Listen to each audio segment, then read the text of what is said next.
بسم الله الرحمن الرحيم والصلاة والسلام على أشرف المرسلين.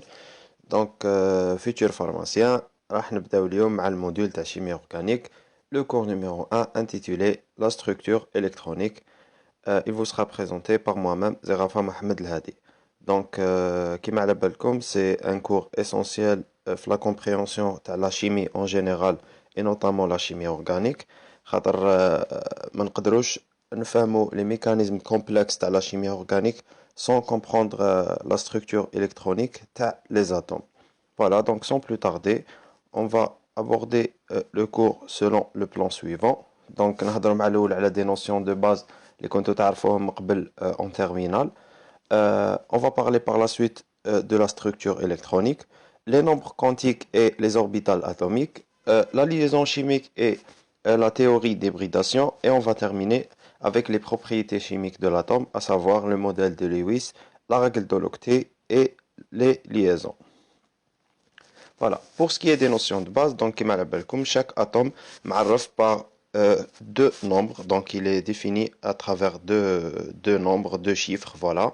Donc un atome X est défini par le A qui est le nombre de nucléons, à savoir les protons plus les neutrons, et un nombre Z qui est le numéro atomique qui représente le nombre de protons. Voilà, donc je vous apprends rien, donc j'ai essayé de faire un petit rappel pour vous mettre dans le bain. Voilà. Pour ce qui est de la structure électronique, donc les électrons d'un atome donc, se répartissent en couches encore appelées niveaux. Donc, à la base que chaque atome est dérobé nuage électronique, les électrons, donc osmo électronique parce que fait les électrons. Donc, les électrons ils dorent dans une couche ou là dans un niveau. Donc, c'est des synonymes. نحبوا la couche ou là نحبوا la niveau. Au fait, les électrons les scientifiques من قبل سياو يحدوا المكان تاعهم بالتحديد وين راهم محطوطين ما لقاو بلي عندهم حركه autour de l'atome donc ما عندهمش un endroit précis يكونوا فيه donc c'est pour ça لقاوهم يدوروا autour de l'atome dans un niveau ou là dans une couche donc c'est pour ça on peut pas prédire l'électron وين راهو exactement نقدروا نعرفوا برك واش من لا couche اللي راهو فيها voilà. Donc, chaque couche est caractérisée par un nombre entier positif qui est le nombre quantique, le nombre quantique. Donc, c'est le code tau, c'est le n. La lettre n. Voilà. Donc, pour distinguer les couches, les différentes couches ou les différents niveaux, donc des nombres quantiques n est égal à 1, 2, 3, etc. Donc, on utilise les lettres K, L, M, etc. Donc, prises dans le même ordre logiquement. Donc, le nombre n lorsqu'il est égal à 1, lorsqu'il est égal à 1, donc le K, on appelle le niveau K, 2 le niveau L, 3 niveau M, etc. Voilà. Donc, on suppose qu'il y a dans chaque couche un nombre limité d'électrons. C'est le principe de Pauli. Donc, chose qui est très très logique. Donc, une couche a un nombre limité d'électrons qu'elle peut contenir. Donc, au-delà, l'électron passe vers la couche suivante. Donc, on démarre de la couche la plus près de l'atome. Voilà. Donc, le nombre maximum d'électrons peuvent appartenir à une couche caractérisée par le nombre quantique et de 2n à la puissance 2. Donc, par exemple, pour la couche numéro 1, ça sera 2 électrons parce que 2 fois 1 puissance 2, donc c'est égal à 1. 1 fois 2, donc le total est de 2. Pour la couche numéro 2, donc ça sera 8. Pour la couche numéro 3, ça sera 16, etc. Voilà, donc c'est des calculs simples à faire pour savoir exactement chaque couche, le nombre d'électrons dans chaque couche. Voilà. Donc voilà, comme on l'avait dit auparavant, donc la couche K caractérisée par n est égal à 1 peut contenir 2 électrons maximum. La couche L peut contenir 8. La couche M sera saturée avec 18 électrons. Voilà. Donc, pour ce qui est de la règle de la construction, donc, donc les électrons, ils le K, lorsqu'il sera saturé, il passe au L, il passe au M, etc., etc. Voilà.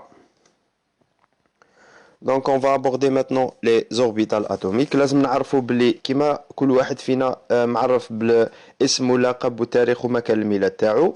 Les atomes معرفين ب 4 nombres quantiques. Donc اللي هما le nombre quantique principal اللي كنا نهضروا عليه مقبل اللي هو 1 pardon.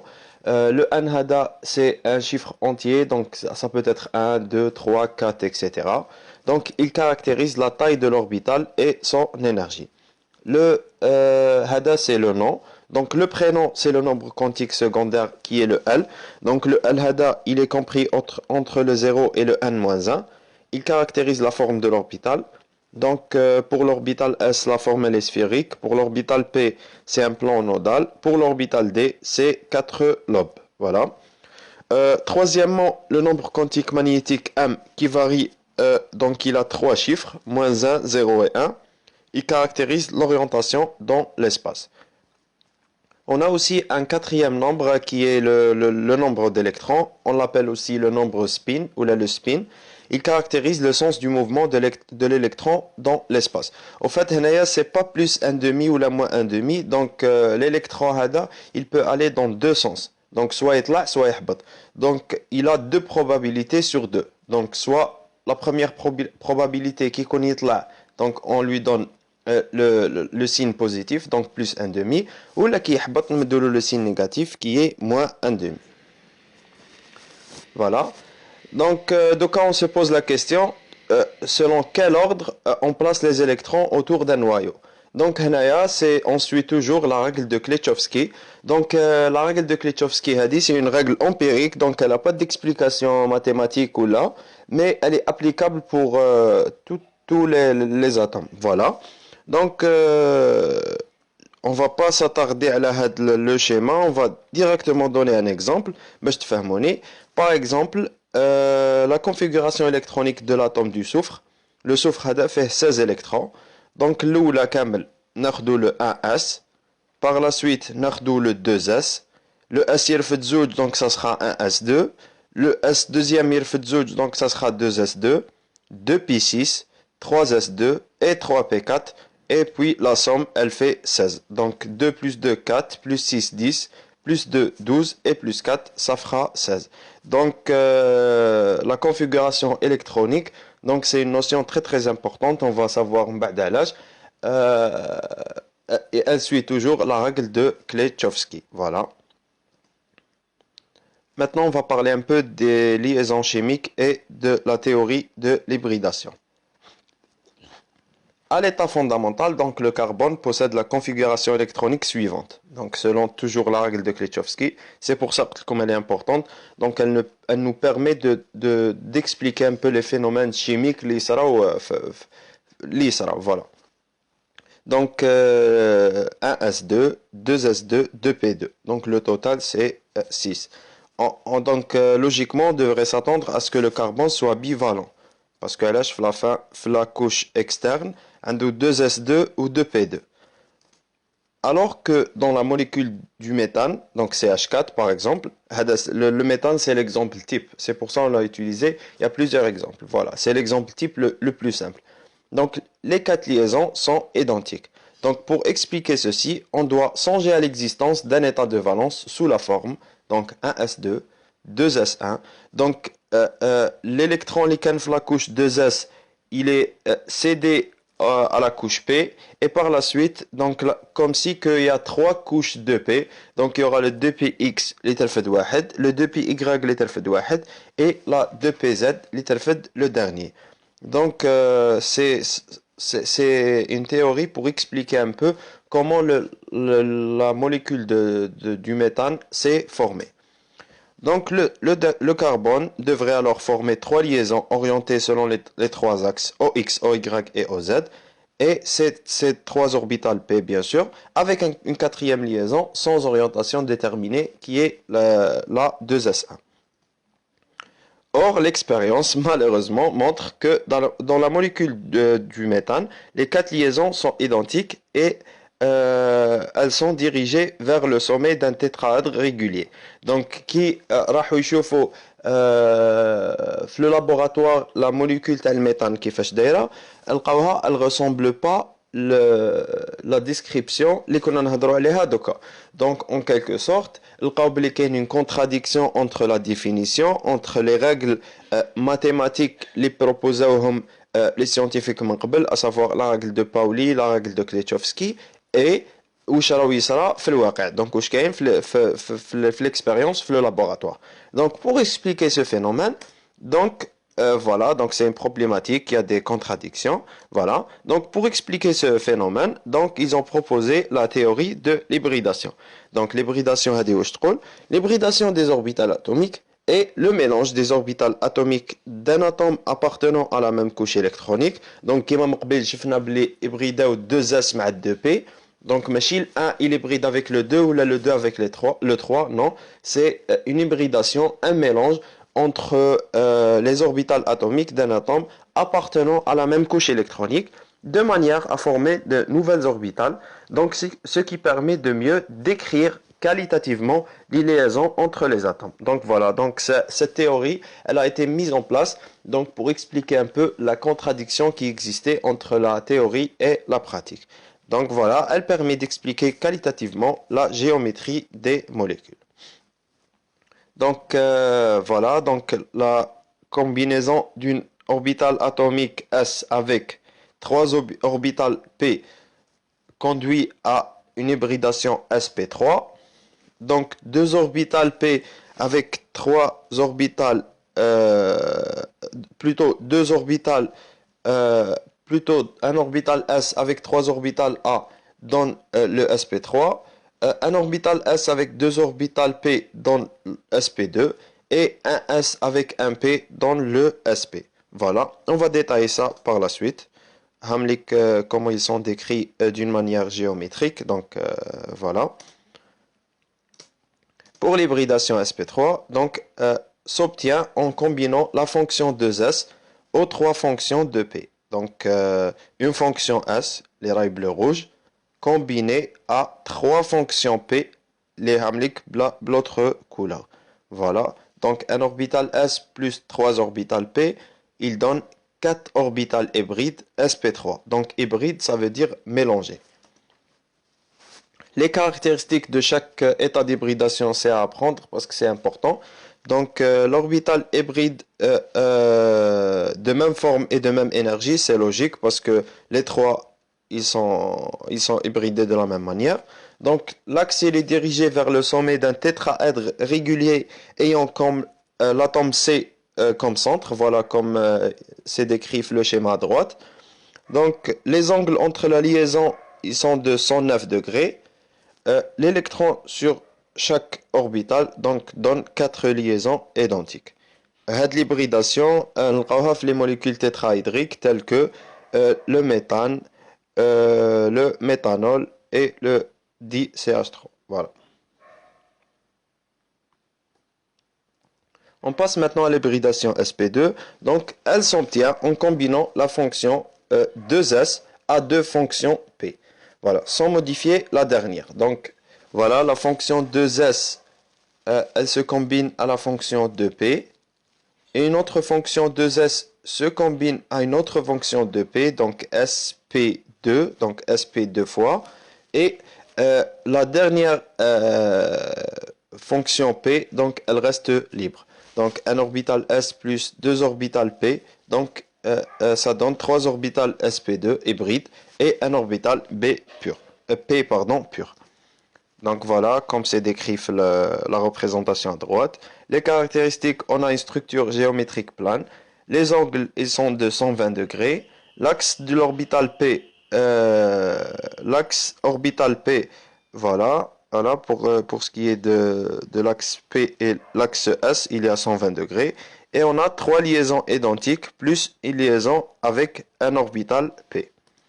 Donc, l'hybridation sp2 est adaptée à la représentation des atomes dans les molécules planes, telles que le AlCl3, le H2CO, donc C double liaison O, et voilà le CH2CH2, avec une double liaison. Pour ce qui est de l'hybridation sp, donc s'obtient en combinant l'orbital 2s à une orbitale de p, sans modifier les deux autres. Voilà, le S en rouge s'hybride avec le P en bleu, donc sans modifier les autres. Donc un orbital S plus un orbital P, ça donne 2 orbitales hybrides sp et 2 orbitales p pures. Donc voilà pour les caractéristiques. Structure géométrique plane, 180 degrés entre l'axe des orbitales sp, l'axe des orbitales p et l'axe des orbitales sp. Et on a aussi 2 liaisons identiques plus 2 liaisons pi. Voilà. L'hybridation, elle est caractéristique des molécules suivantes. Voilà quelques exemples. Pour ce qui est de la liaison chimique, au fait, le modèle de l'atome que nous avons étudié au préalable représente donc l'atome en lui-même. Mais dans la nature, on n'a pas les atomes à l'état libre séparés. Au fait, ils sont liés pour former des molécules. Voilà. Par exemple, le modèle de l'atome que nous avons étudié au préalable représente l'atome isolé, mais en réalité, mis à part les gaz rares qui représentent l'exception à la règle, très peu de corps sont formés d'atomes isolés. Dans la plupart du temps, les atomes sont liés les uns aux autres. Voilà. La liaison qui forme une molécule AB ne pourra se former que si l'énergie du système AB est inférieure à l'énergie des deux atomes isolés. Logiquement, donc, les atomes cherchent à se stabiliser. Donc, s'il y a formation d'une liaison avec une énergie inférieure à l'énergie de chaque atome séparément, donc il y aura formation de la liaison et formation de la molécule. Voilà. On va aborder la règle de l'octet. Donc la règle de l'octet, c'est une règle très simple, mais en même temps très très importante.